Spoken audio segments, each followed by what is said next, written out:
Hello, welcome back to the Science of Meditation Online Summit presented by Shambhala Mountain Center.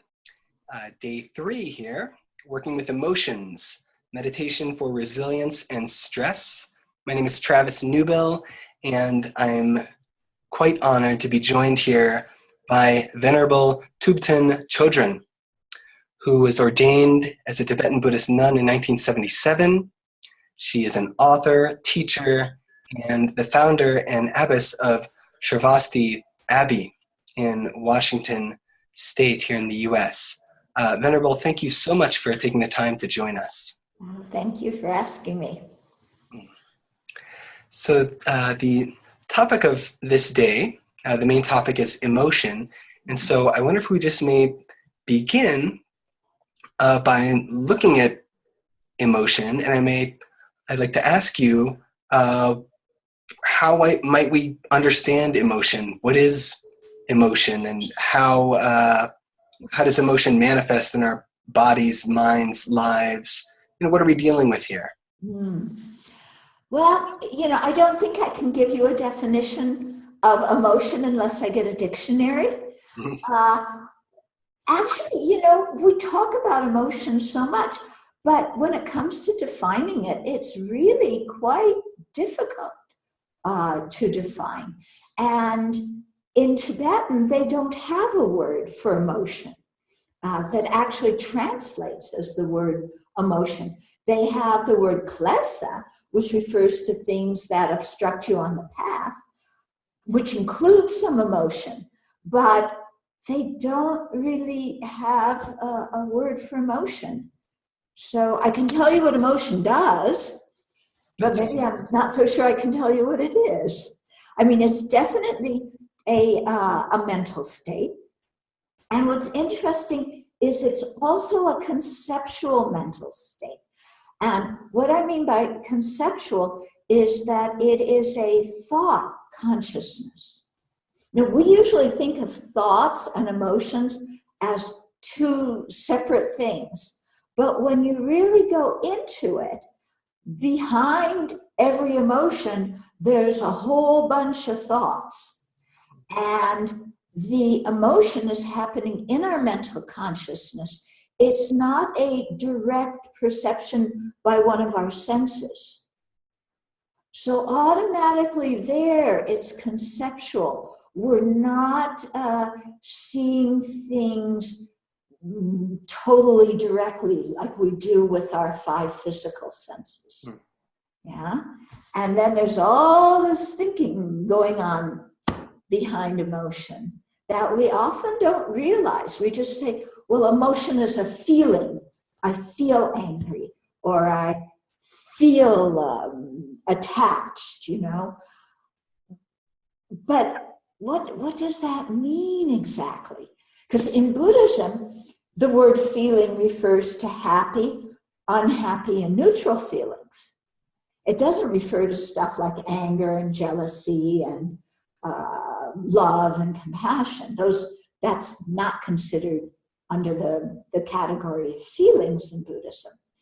I remember at one of the Mind and Life conferences with His Holiness the Dalai Lama, one of the scientists was saying that when they talk about emotion, it refers to what's happening in your body, it refers to the mental part, and it also refers to the behavior. In Buddhism, when we talk about emotion, what's happening in your body isn't considered emotion, and nor is your behavior or your speech. Yeah, those are maybe manifestations or effects of emotion, but we see emotion as something that's basically happening within you. So maybe in that same thread, Buddhism has a particular view of emotion. And I wonder if you may say a little bit about that. Is it the case that some emotions are considered positive and others negative or afflictive? And if that's the case, can you say why? Yeah. Okay. Well, first of all, here's a difference between Buddhism and psychology, because Buddhism evaluates all these mental states based on what is helpful for attaining liberation. Psychology, that's not the way they evaluate mental states. They evaluate mental states based on what makes you feel good at that moment. Now, what makes you feel good at that moment may not lead you towards liberation. Okay, those two things are not equal. Okay, so I'm going to be talking from a Buddhist viewpoint, not from a psychological viewpoint.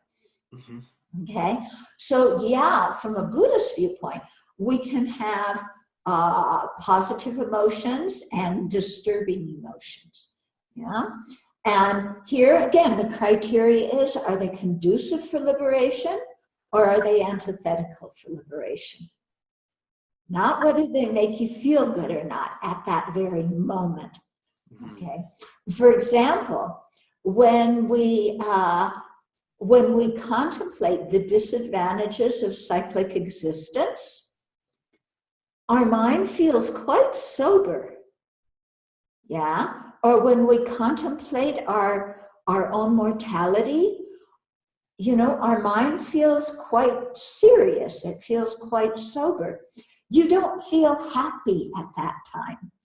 But those mental states are conducive for liberation because they make us reflect on what is meaningful in life and what is not meaningful in life. Okay? Whereas, let's say, you know, when you fall in love, and like, there's this fantastic guy, I just adore him. And you're so happy. From a psychological viewpoint, maybe they say that's a positive emotion. From a Buddhist viewpoint, we would say that kind of emotion is underlain by a lot of exaggeration, and it's likely to take you further away from liberation. Okay. Now, that doesn't mean that if it feels good, it's not good for liberation. Not like that. Because definitely when you cultivate love for sentient beings and you really are opening your heart and appreciating them, then of course you feel good at that very moment. Yeah, definitely. And so the idea in Buddhism is, you know, to build up the positive emotions. And as we do that, our mind will become happier and happier. Okay? And it's a different kind of happiness. You know, when we talk in the world, happiness is like, wee, you know, oh, I just got promoted, I just won the lottery, oh. That's not what we call happiness in Buddhism. You know, what we're talking about there is a sense of deep inner, in Buddhism, is a sense of deep inner fulfillment, a sense of contentment, satisfaction, inner peace. It's not giddiness. So it's maybe just to repeat what you said, that it's we're talking about the difference being, well, we're not just going for what feels good, and if it doesn't feel good, let's get rid of it, and if it does, let's go for that. And yet these qualities that you're describing of deeper inner contentment, satisfaction, feel good. There's a sense of it being a more full or stable, exactly, ended sort of experience. Yes. You know, what we're going for in the Dharma is our internal experiences, being able to transform our mind by ourselves, whereas normally when we talk about happiness, we're talking about pleasure that we get from sense objects. And there's nothing wrong with pleasure from sense objects, nothing wrong with it, okay? But it doesn't last long and it's not very stable. Yeah. And so you get it and it feels good and then it's gone. And you're left with, oh, well, what now? And then you have to start running around searching for some other sense object to like give you some pleasure. Mm. And so that puts us in our life in this constant a relationship with the world and everybody in it is very push, pull, push, pull. You know, this gives me pleasure, I want it. This gives me pain, get it away. And so we're always trying to control our environment, control the people in it. And when are we ever going to be able to do that? Yeah? You know, when are we going to be able to control the world and make everybody do what we want them to do so that we'll be happy? You know, it's like that's not going to happen. But if we can work on our own inner mind and how we interpret things, how we view things, do some inner transformation, then it's possible to be peaceful and happy no matter who we're with and where we are. Yeah? And so that kind of happiness is much more stable. It's not dependent on the outside. Yeah? So I think this is maybe bringing to mind this notion of desire, which is I think one of the emotions or qualities that is associated with Buddhism. Mm-hmm. And in one sense, we may, in our lives, think about our relationship to desire or passion as being essential for living like an exciting, fulfilling life in order to bring about relationships and the achievement of projects. And a life stripped of passion and desire may be seen as like, well, I don't know. And then maybe a lot of people have an association with Buddhism that's like, well, it's about like getting rid of all that desire and then you're happy. And so how do we think about that? Or how do we, Buddhist desire, what's the deal? Okay. Well, we come in, of course, with our usual meanings of words, our usual way of seeing things. And Buddhism is asking us to look at things in a different way. If it weren't, why go to it? If what we're looking for is just affirmation of what we're already doing, then there's no need to just seek meditation or anything like that. We go to Buddhism to be challenged. Okay? To get our ego challenged. So, yeah. So regarding this with desire, there's two kinds of desire. Okay? Because desire is a tricky word in English. It's a very tricky word.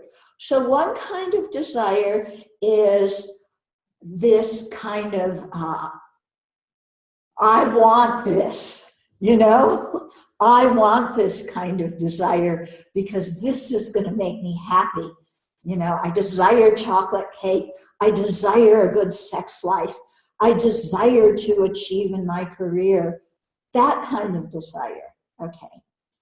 Then there's another kind of desire, which is I desire to know the nature of reality. I desire to develop impartial love and compassion for all sentient beings. I desire to have a strong determination to be free of cyclic existence. Okay? Those are two very different kinds of desire. The first kind of desire, where we're seeking external pleasure or, reputation or praise or things that depend on outside, there's a lot of exaggeration behind that desire, a lot of expectation behind it, a lot of clinging, a lot of self-centeredness behind it. Or if you can't resonate with what I'm saying, I'll just talk about myself. When I have that kind of desire, you know, I look at a piece of chocolate cake and it's like, wow, that is going to make me happy. I want that chocolate cake. Yeah. Now, to normal people, yeah, that's normal. Everybody feels like that. What's wrong with that? It's not a question of right or wrong. It's a question of what brings you happiness in the long term. Okay, I run and I get to the front of the line so I could get the piece of chocolate cake off the buffet before anybody else does, you know, or maybe I can get 2 pieces of chocolate cake because I'm at the front of the line. Yeah. So I fulfill my own purpose, but I eat the chocolate cake. How long does it take me to eat it? Maybe 2-3 minutes at the most. Then where's that happiness? I had that happiness for 2-3 minutes. Then what? Then my stomach starts to hurt because I ate 2 pieces of chocolate cake, which I thought was going to make me happy. But the more I ate it, the more my stomach hurt. Yeah. I had a very interesting experience with junk food a couple of days ago. Usually I don't eat any junk food. I was somewhere, I needed a snack. All there was some kind of junk food. I ate it, then I knew why I don't eat junk food. Yeah. It was tasty at the beginning. Afterwards, I felt so bleh. So is that really pleasure? Does that really bring satisfaction? And I always say to people, you know, when they're like so anxious, I want to get the promotion, I want to, you know, do this and do that and the other thing. And then I always say, well, you know, you get the promotion, then you get the pleasure of working 60 or 80-hour weeks. Before the promotion, you had time to spend with your family. After the promotion, no. So we, you know, that kind of desire is sometimes very blind, and it leads us into situations that can leave us feeling quite disillusioned. And so that is why, you know, in Buddhism, we stress, especially Mahayana Buddhism, we stress so much working for the benefit of others. Because if we do something for the benefit of others, rather than just for my own personal happiness right now, in the long term, we're going to have much more inner peace and satisfaction. Okay, that doesn't mean we become people pleasers. It doesn't mean we sacrifice our own happiness for others. I'm not talking about a Jesus complex. Okay? I'm just talking about when we cultivate a mind that looks beyond my happiness now. Yeah, looking beyond my happiness now to others' happiness, to happiness in the future, through happiness that comes through inner development. In the long term, we wind up much happier. Yeah. And I remember His Holiness the Dalai Lama at one of his public talks. Somebody was asking him about this, you know, it's like, well, you know, you don't have a wife and you don't have sex and you can't eat everything you want and this and this and this. How do you have any happiness? And and then the person said, and also, don't you need suffering in order to know what happiness is? So we have to suffer, and then we know what happiness is. And His Holiness said, well, you know, my life may not be so, you know, up with ecstasy and down with despair, but it's more even, it's more balanced. And actually, I prefer that. Mm-hmm. Yeah. Mhm. Because the drama that we create in our life, it's exhausting, isn't it? Totally exhausting. When we can switch our motivation, and have a steady motivation, a calm motivation of wanting to be of service to others, it really works much better. And as you're describing this, and I'm reflecting on projects that I'm engaged in, or things that I want to see happen, drive that I feel. I'm wondering how we may, I don't know if we need to tease them apart, but the relationship of inspiration and this sort of desire, and how maybe both can kind of be happening, right? So the Science of Meditation Summit, we really, we want to offer it to a lot of people. We think people will benefit, and we want to our center, Shambhala Mountain Center, and we want Shambhala Mountain Center to further offer to others, and we need sustenance. And so I think that any project that I'm involved in there's maybe almost like a flickering sometime of I want this to be successful. Is it a selfish thing, or is it actually like an offering thing? And it's maybe sometimes a little bit of mix of both of those. It's very difficult to understand our emotion, our motivations. We can have such a mix of motivations for one action. When in talking about, this thing of passion for a project, it's like, that gives you a lot of vibrancy to your life. And I think that kind of passion, it produces creativity, it produces a lot of good things. And I definitely have that kind of passion in my life. What I try to is realize if that passion is mixed with the thought somewhere in my mind, I'll be successful and then I'll be famous. I'll be successful and then people will praise me. They'll know my project and praise my project, and then they'll think I'm really bright and intelligent and creative. Or, I don't charge anything for anything I do, but let's say I did, then I could also be thinking, if this is successful, I get a lot of money, then I can go out and buy this and that and the other thing. Okay? Those kind of thoughts are a setup for disappointment in the long term. Yeah? So what I try when I have this kind of inspiration and passion for a project, hey, look at it. I started a monastery. First training monastery for Westerners in this country. So there's got to be some kind of drive and passion behind that.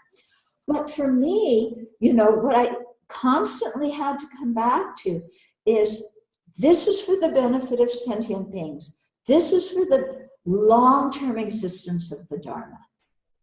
Yeah, this is not for me. Yeah, it's not for me, because actually training disciples can be a big headache. Ask any Dharma teacher. It can be a big headache. So you got to have this determination to do this kind of thing, because you see some kind of long-term purpose for the benefit of others, for the benefit of the Dharma. If you stay focused on that kind of purpose and your passion comes from that, then you aren't so linked into what is the result of what I'm doing. If you're looking for praise, reputation, money, whatever, then if things don't turn out the way you want them to, you crash and burn mentally. You feel like I'm a failure. What are people going to think about me? Nobody likes me. But so do you see what I'm talking about? The disadvantages of a self-centered motivation. They really, they set us up for disappointment. Yeah, because when I first started the monastery, it's like, the first year, this was before we got the present property. Oh my goodness. You know, big mess, big mess. And then I had to explain to all these people, and no, I won't tell you my whole sob story. But, you know, I had to do that. And it would have been very tempting at that point just to say, okay, finished. I'm not going on with this anymore. But I couldn't do that because the project was not for me. Yeah. It was for sentient beings. It was for the three jewels. Mm-hmm. So, okay, there was a mess. I didn't look so good. Actually, it's not so bad, you know, because if I don't look so good, it makes me more humble. It lessens my pride. That's good for Dharma practice. Mm. Yeah? Yeah, thank you for sharing all of that. And on that point, I'd like to ask, now maybe we turn to the other topic for the day really, which is stress, which is also related to the whole endeavor of having projects and trying to achieve anything and just trying to achieve a daily life even. Stress seems to be one of the dominant qualities of our time, our culture. I wonder what, from your perspective, what do you have to say about stress? What is the cause, perhaps? What do you recommend for us, like dealing with it? And finally, as a Buddhist nun, do you ever get stressed? Okay. Well, you know, in my research about stress, which is inner research, and also observing the lives of people around me, I think people nowadays are addicted to stress. If you're stressed, then you don't have enough time, which means you have a life. If you're not stressed and you have some free time, you feel like, what's wrong with me? I don't have a life. I better find something to fill my time with because I gotta talk about all the things I do to other people and how stressed I am because I'm doing all these things, because then other people will think I live a very full life. I think that's a crazy way of thinking, to tell you the truth. That's crazy making. So to me, you know, yes, sometimes I get stressed, yeah? When I get stressed, it's because my mind is saying, this thing is so important, and if it doesn't get done, the world is going to end. Mm-hmm. That's the thought behind stress. Little bit exaggerated, huh? Mm. So I remember one time something happened. I was so stressed. I was so upset about it. And the incident happened here. Then I went to His Holiness's Dalai Lama's teachings in Dharamsala. After one of the teachings, I was walking back. I was thinking about this situation. I was so stressed. And then I thought, there's 7 billion human beings on this planet, and I'm the only one who's really stressed out about this.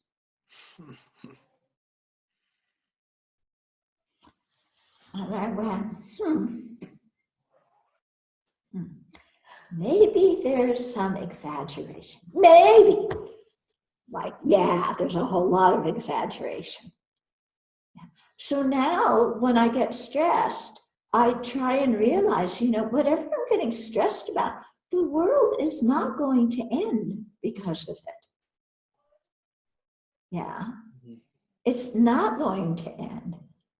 Sometimes I get stressed about the upcoming election, but then I have to say, the world is, you know, let's calm down here. Let's not have too many exaggerations. Yeah. Mm-hmm. Okay? And, you do what you can in the time that you have with the best motivation that you can muster. And then you have to accept what happens. Mm-hmm. Yeah, and so as you're describing this, let's see, as you were describing the chocolate cake episode, for instance, Mm-hmm. and the exaggerating a situation and feeling that kind of burden and stress, these are things that for sure happen in my experience.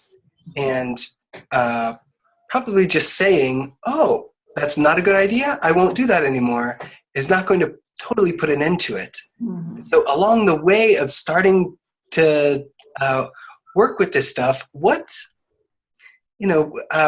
talk about having compassion for others. What role does having compassion for ourselves and just this sort of comedy of our own minds that is happening, self-compassion, like how does that play into the journey of beginning to work through some of what you're describing here? Okay, before I get to self-compassion, let me just talk about the beginning part of your question. Thank you. We are very much creatures of habit.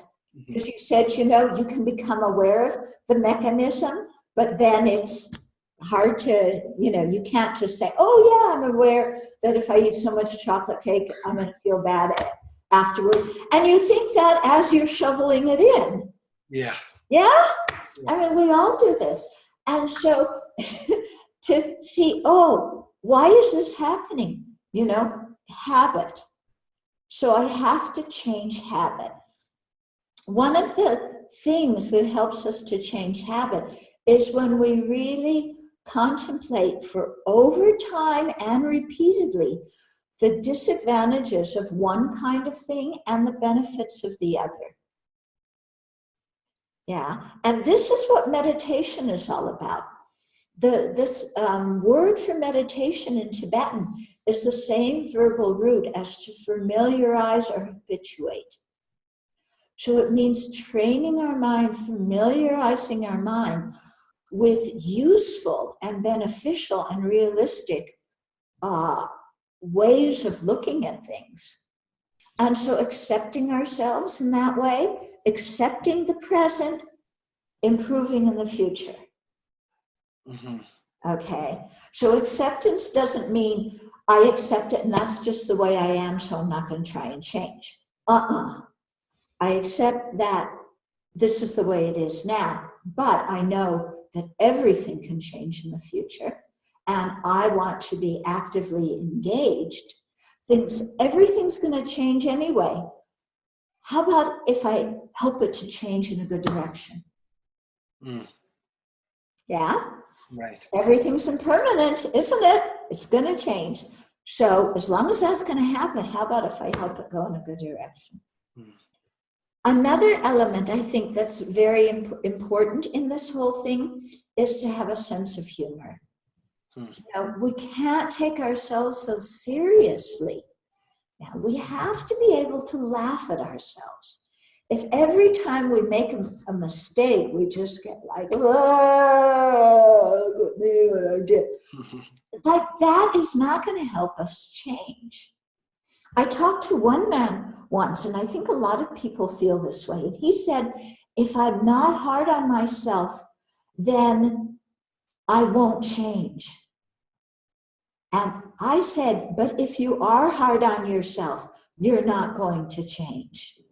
Mm-hmm. Because when we get hard on ourselves, all we do is spend our time telling ourselves how bad we are. That does not produce constructive change. That just makes us depressed and discouraged. And it's just more and more self-centeredness. I'm so bad. I'm so terrible. Nobody loves me. I'm a failure. Me, me, me, me, me, me, me, me. Okay? So we have to get out of all of that self-deprecation. And I think humor is a very good way to do it. To be able to laugh at how stupid we are sometimes. Because we are stupid. Yeah? I remember one time, this was when I was a young nun. I was doing retreat. And I was sitting there doing retreat, sitting up straight, trying to, do the visualization and the mantra and blah, blah. And then the thoughts running through my mind. My teacher has clairvoyance. I'm sure he sees how well I'm meditating now. What a good Dharma student I am. I hope my teacher's really proud of me. And that thought went through my mind. And when I thought it, it's like I just had to laugh. Because that thought is having that thought is the complete antithesis of being a good Dharma student. Mm-hmm. And I just had to laugh. It's like, look how sneaky the self-centered mind is. It comes in anywhere. How hilarious that I'm even thinking like that. It's so helpful. It's a huge relief, I think, to hear that advice, that sort of teaching, that sort of encouragement, that lighten up, we're going to be like foolish. Phew. Yeah. Rough road. And that bit about because I know that I have that somewhere, that subtle thing of well, if I'm not hard on myself, then I'm not going to change. But the considering that the opposite of that is, and whenever I turn that around, I feel that, actually relaxing into it is going to allow me to, embody some of this. So thank you so much for that. Yeah. I wonder if before we close, if based on this sort of what we've been discussing and what the people, our audience, where we may be at in our journeys of reflecting, contemplating, starting to work with this experience of challenging emotion and habit and stress and tightness. I wonder if there's anything that that you may offer, I may request that you offer to our audience a short, maybe practice or exercise that can be done, or contemplation that may allow us to, turn our mind in a good way. As you said, everything is changing. So what might we be able to apply to allow it to change in a good way? Okay. So one of the meditations that I find very, very useful for myself, which is contemplating the kindness of others. Yeah? Usually, if you're anything like me, you contemplate the defects of others. So one of the meditations that I find really effective for dealing with many different aspects of my mind, with the complaining mind, with the fault-finding mind, with the mind of the world's unfair, is the meditation on the kindness of others, because it makes me focus on my interdependence with other living beings and how much I depend on them just to stay alive, and that their kindness may be directed specifically towards me because I'm me, but often their kindness, their motivation is not to help me in particular, but still the bottom line is that I receive benefit from what they do. And so in that respect, I receive kindness. And when I contemplate the kindness of others, then I realize that I've been the recipient of a tremendous amount of kindness in my life. Yeah, and I feel connected with others, and then automatically I want to do something in return. So I can lead a short meditation, just reflecting on the kindness of others. Please. Okay. So let's start just coming back to the breath for a moment. Let the mind settle down.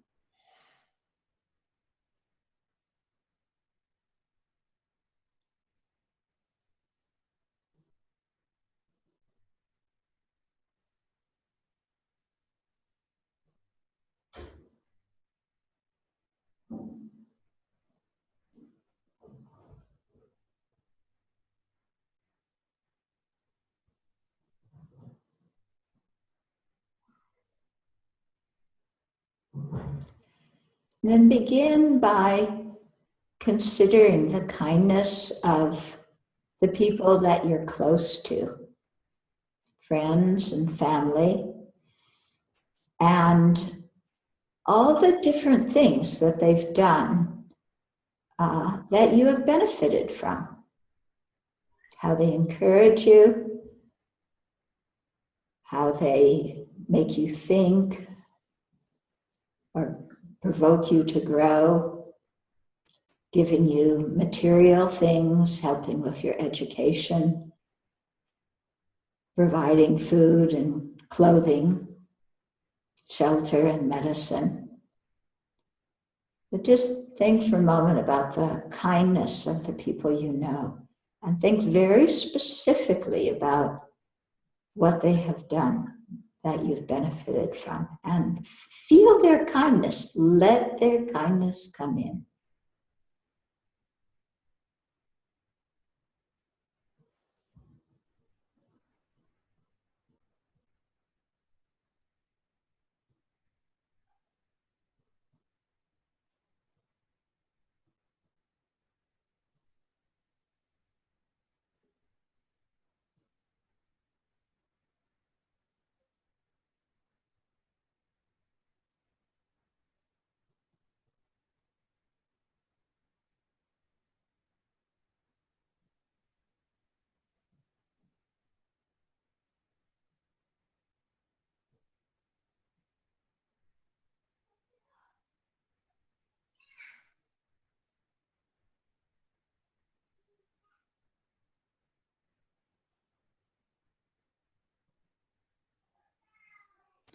And then think of the kindness of your teachers,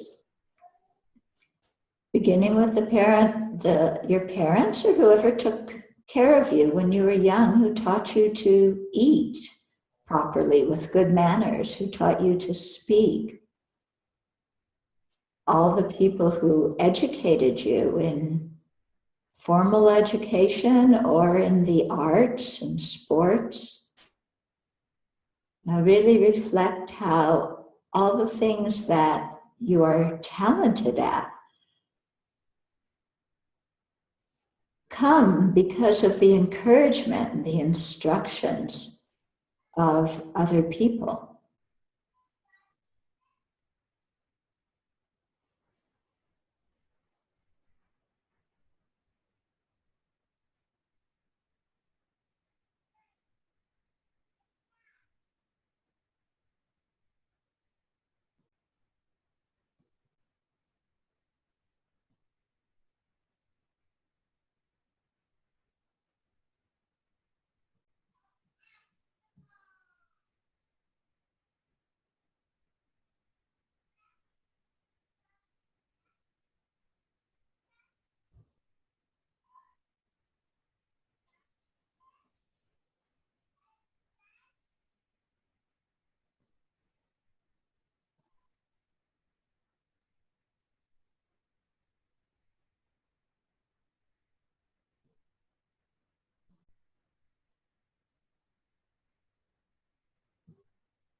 And then think of the kindness of strangers, the people who built your computer or your phone or your house,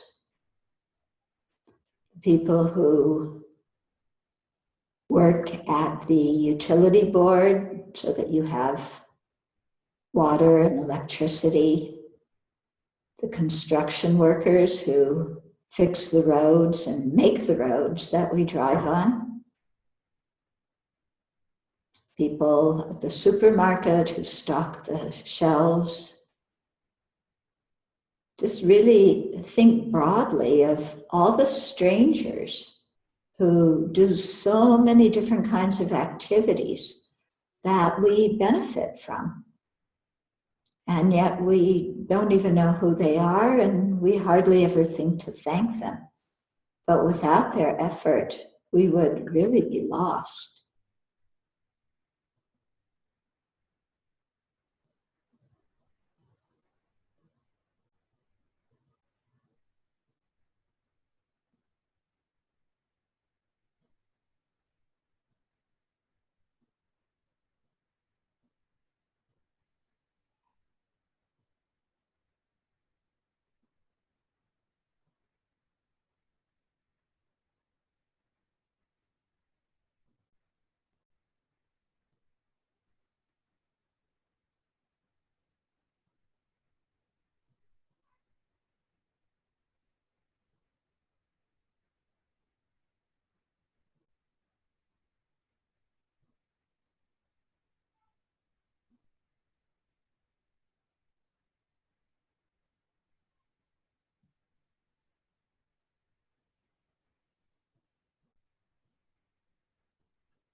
And then think also of the kindness of the people who have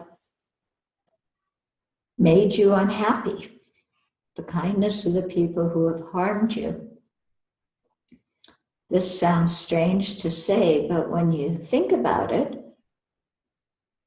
after we have been harmed, we have to look at things again. And it challenges us to grow in a way that we never would have grown otherwise. And so after we've experienced some harm, we change, we grow, we find resources in ourselves that we didn't know we had, or we developed resources that were underdeveloped. And so without these challenging experiences, we wouldn't be the person who we are now, with the richness and the wisdom that we have gained through difficulties.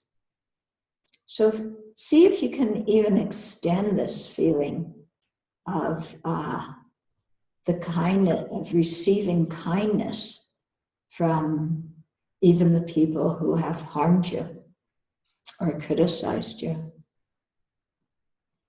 Thinking about how much you've grown through that.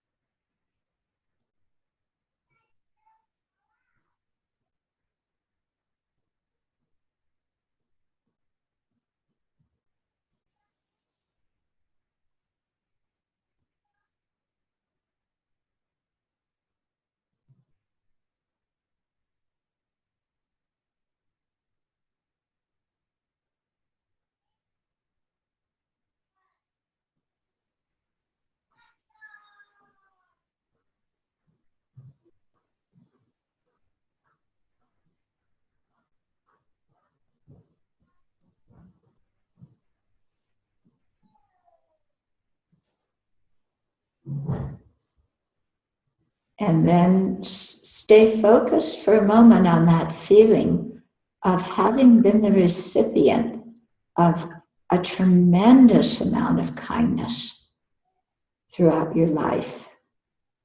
Just really feel that.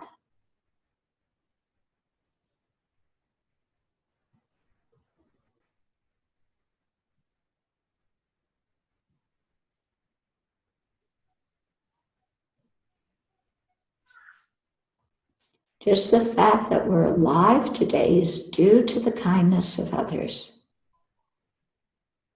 So let that in.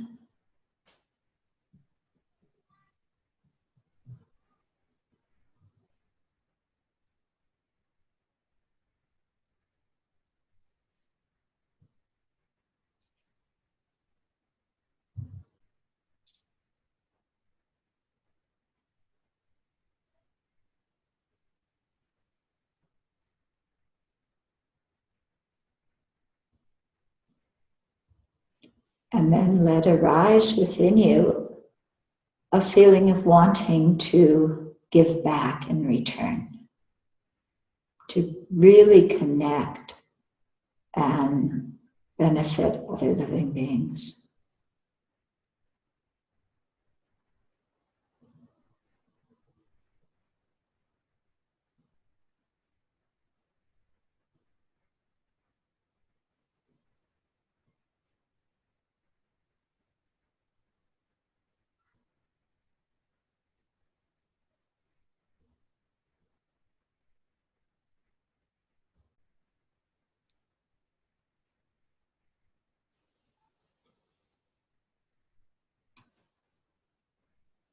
Okay.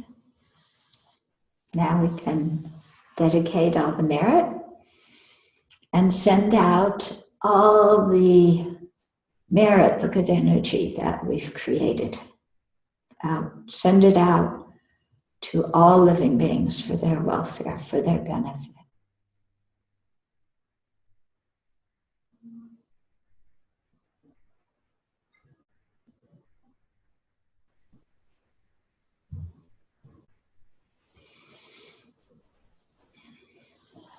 Okay. Thank you so much for that practice, Venerable, and may all our audience today bring that practice up when it's helpful. I know that I will.